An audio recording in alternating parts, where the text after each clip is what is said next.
Hi guys, ya sabes que Carlos Feta to another episode of Dimitra's Dishes. Today we're making a cheese stuffed star bread. It's going to be shaped like a star, hence the name. It looks like a feta snowflake, which is what you guys told me on my Instagram stories. If you don't follow me, you should check those out. I do a lot of behind the scenes recipe testing and stuff like that on there. Anyway, this recipe is beautiful to look at.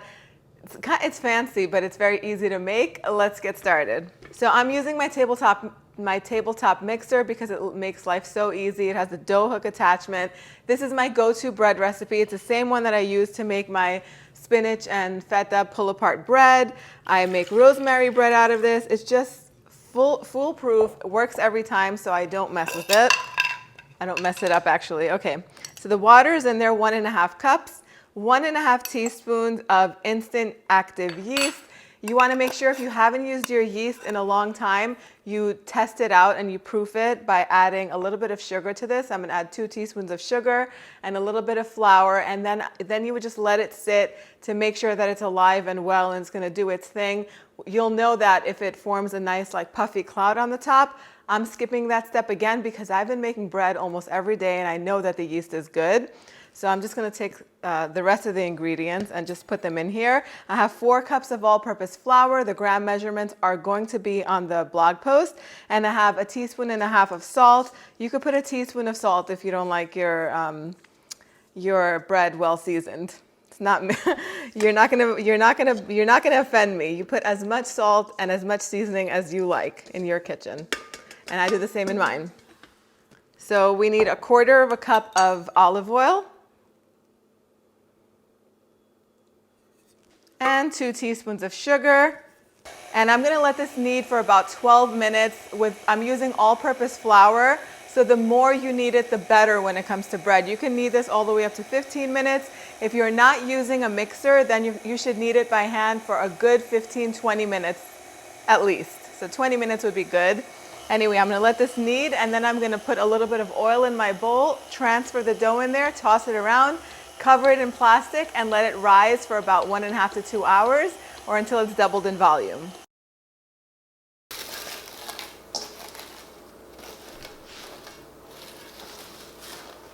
All right, so now we're gonna make the cheese filling, and traditionally in Tiropita filling, there's ricotta cheese, or if you're overseas in Greece, they traditionally use Dimitra cheese, but I'm going with cream cheese today just because it makes a more tangier and smoother filling. Ricotta does tend to release liquid, and I don't want this to be at all like runny or anything like that. So this is 8 ounces of cream cheese that's soft and at room temperature.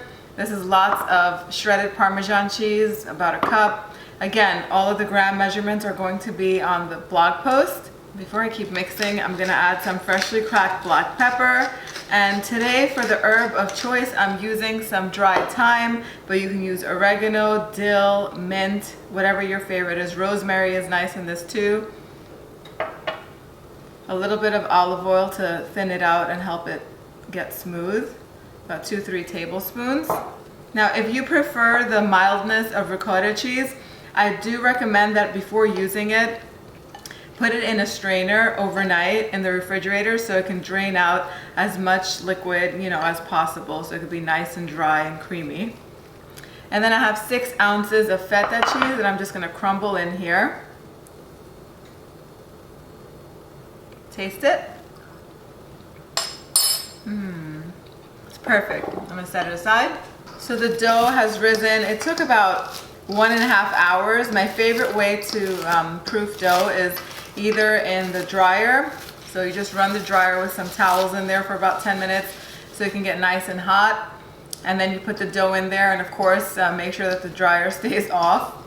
Or if you have an electric stovetop, you can just put it on top of the stovetop and let your oven warm up to like 475 degrees or so. That heat will help it rise faster. So I'm just gonna cut this into 4 equal pieces, or as equal as possible. And I'm just gonna roll each piece into a ball. I'm going off to the side of my board because over here there's too much oil and it's keeping it from rolling and staying in place. I could also just wipe the counter, but I don't feel like it. So I'm going to take each one of these rounds and I'm going to roll them out into about 10-inch round circles. Try to keep it as round as possible. You don't need to add any flour or anything. This rolls out really easily.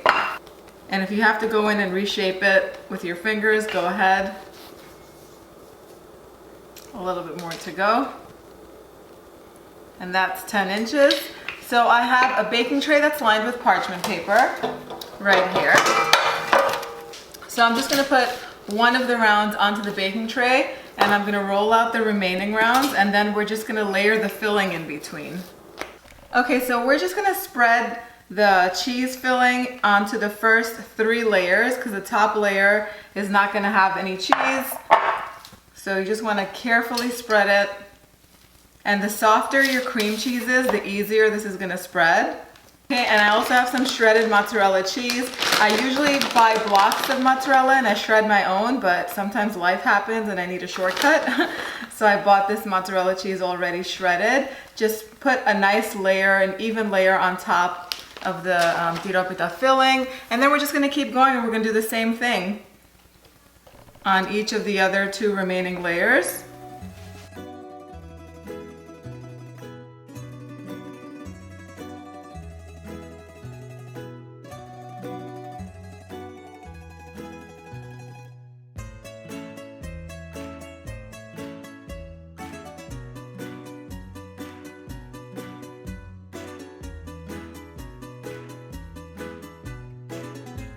Okay, so then you need, obviously put the top layer on and no cheese on top like we said. And then you need something that's 3 inches round in diameter to kind of make a nice indentation. Don't go all the way through.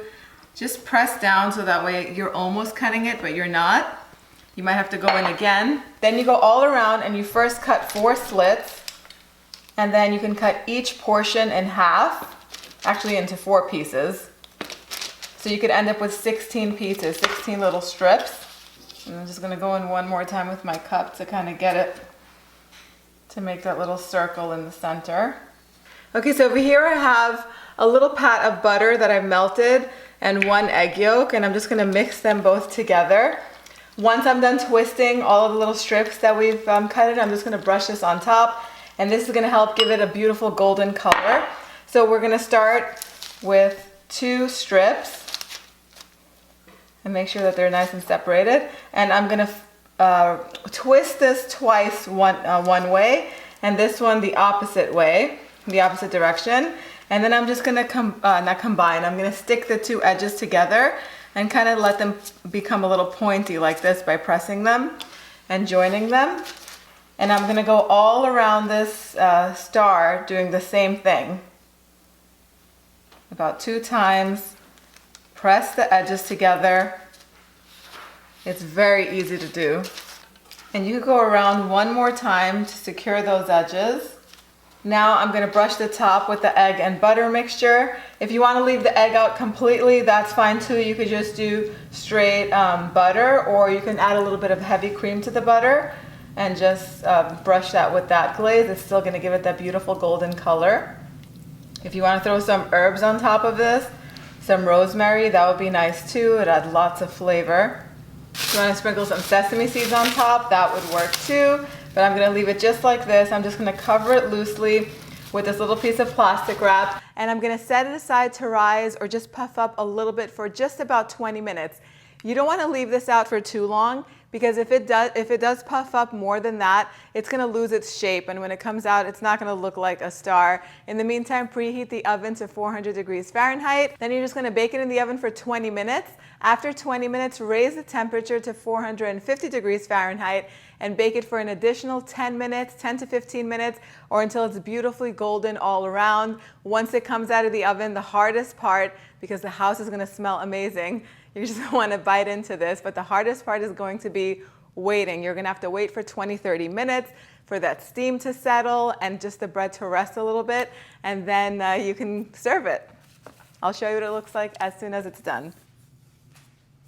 So I like to serve the bread with a spruced up marinara sauce. I use store-bought ingredients, and I just put them together just to make a really delicious sauce. Over here I have some pasta sauce. This is just regular pasta sauce with olive oil, basil, and garlic. It's very simple to make your own, but why not take a little bit of help from the store where you can?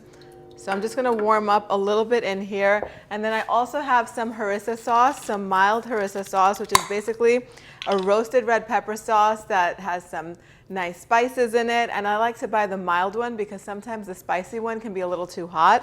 It's so good. And if you don't have harissa, you can just puree like 2 roasted red peppers from the jar and just combine them with the tomato sauce. It's just going to give it a little bit something special, and people are going to be like, wow, this sauce is delicious. You could just say you made it. And then I'm going to put a little bit of thyme in here, but you can use oregano or rosemary. And I'm going to mix it up. I'm just going to warm it through because all of these ingredients are already cooked and it's already a nice thick sauce. You can make it a little bit thicker by cooking it down. But basically you warm it through, taste it, see if it needs any more seasoning, and then you just put in a little serving dish and serve it alongside the bread for dipping. The combination of the cheese and the tomato sauce with the roasted red peppers is just so delicious. All right, so Layla is joining us for the best part, the taste test. The bread has cooled down a little bit. I've also put the sauce in a little serving dish. I like to put it in a white serving dish. It's just my preference. Put in whatever you want. It is time to take a bite. Layla, do you want to taste it with the sauce or without? Without. Give me on this side because I have a big loose tooth. She has a loose tooth. Here, why don't you put it wherever you want to go? Scrumptious. What else? Is it soft? Soft. 1 thumb up, 2 thumbs up? Crusty on the outside. Okay, guys. Soft in the inside. All right. Moist. Perfect. All right, I'm going to dip it in the sauce. The combination together actually tastes like pizza. That would be an amazing pizza sauce, actually. It has a little bit of a spicy kick from the roasted red pepper harissa. The bread is amazing, you guys. Cheesy, crusty on the outside, like Layla said, super soft on the inside. You guys are gonna love this one. The recipe, as always, is on the website, dimitrasdishes.com. Thank you guys so much for spending time with me today. If you wanna learn how to make the spinach and feta pull-apart rolls, you're gonna wanna click over here on the annotation, and I'll see you right over there. Yes, Ez? Bye.